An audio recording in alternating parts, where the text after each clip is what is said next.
Welcome back to Studio One Vintage Guitars, New Zealand's home of vintage guitars. We are looking at new Martins today. We have our third CEO-7 in, very popular guitar in the Martin world. There's a long history of guitar companies, kind of looking at other guitar companies and going, oh, that's a nice design. In this case, Martin decided to look at one of their kind of long-time competitors and go, I think we can do it just a little better. When good enough isn't good enough. So this is essentially like an L00 from Gibson. This is Martin's take on it. So really the difference here would be it's more in a style of Martin's X bracing and the rear bracing. But what we've got is Adirondack top, mahogany back and sides. We have a slight V in the neck, a mahogany neck. We have the shorter scale length of 24.9, so you've got a little bit less tension on the strings. We have open back tuners, Martin logo on the top, and a sunburst finish, which is very nice. So you could kind of say this is Martin's take on a kind of a small body blues machine, which Gibson were very famous for, making a lot of these styles. You can see an L2 right over there in 1931, kind of in the same style, same body shape. But these are wonderful guitars. The story is this is called a CEO because Chris Martin, the CEO, commissioned this. They generally make a CEO model for a short amount of time, and it was just so popular that they've made a lot of them. And this is number 5,159. So they've made quite a few of them. So they're very good at it. We have a pyramid bridge, which is kind of like the old style of guitar bridges. These can handle less tension than a larger belly bridge. The belly bridge was created in the kind of the late 20s, early 30s to allow for more tension on the guitar, but these pyramid bridges being smaller, kind of overall lighter, means you get a bit more vibrance out of the instrument.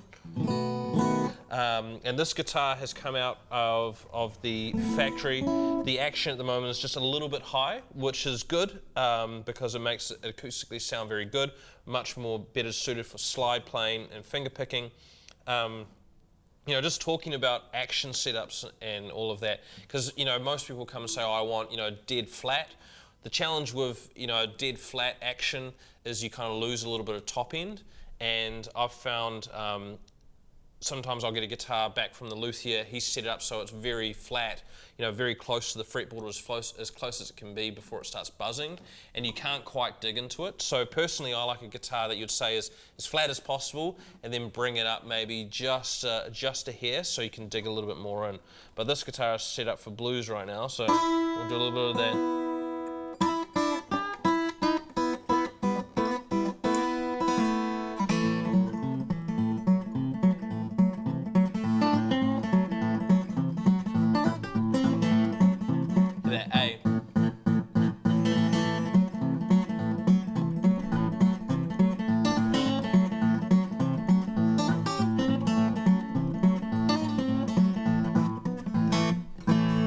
Let's do a little bit of open G.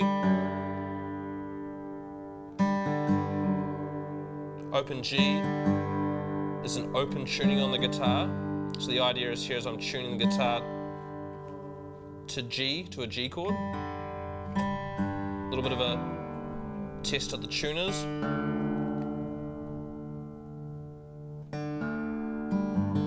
Being a brand new guitar, these tuners haven't really turned much.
Son House would do.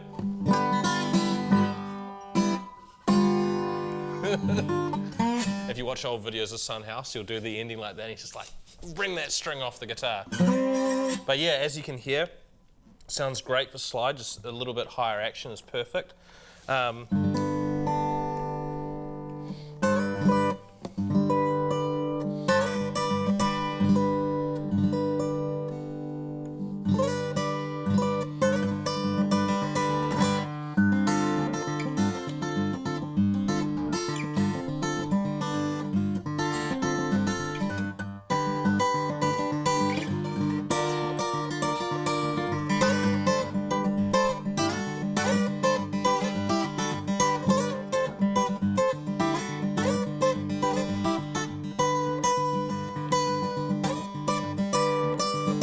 Yeah.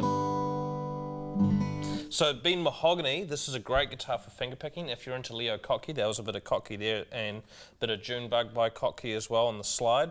Kottke moved to a Mahogany and Adirondack style guitar or Spruce top guitar.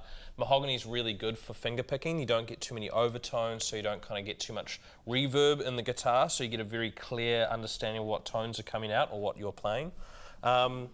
But yeah, this is a wonderful guitar, very versatile. If you're looking for something small to play on the couch, you know, something that's a little bit more manageable, this is a great start. But also, if you're looking for something to accompany your singing, you know, this is kind of the right amount of, you can really hit it hard and it won't drown out your voice. That can be a challenge with a dreadnought. If you've got a dreadnought and you're really playing it hard and you want to sing at that volume, you might be, if you're a male, belting. If you're a female, you might have to be really up there to get up and over the instrument. So, you know, these instruments back then were very popular. Back in the 10s, 20s, 30s were very popular because they suited the traveling musician, the performer. But as a high-end Martin, you know, this does come out of the custom shop, so they put a lot of effort into building these wonderful instruments. So that's a brief showcase of what it can do. If you're interested in this instrument, you can come on down and check her out. If you're not in New Zealand or not in Auckland, you can probably go to your local Martin dealership and see if they've got one of these. They are, there's 5,000 of them out there. But anyway, we'll leave it there. So thank you very much for watching. My name is Nick Brightwell. Thanks to Josh Thomas behind the camera. Thanks to Ed Castello behind the sound. If you like this content, please like, subscribe and share. I'm going to play a little sting to get us out of here. Have a good time. See you next time. Cheers.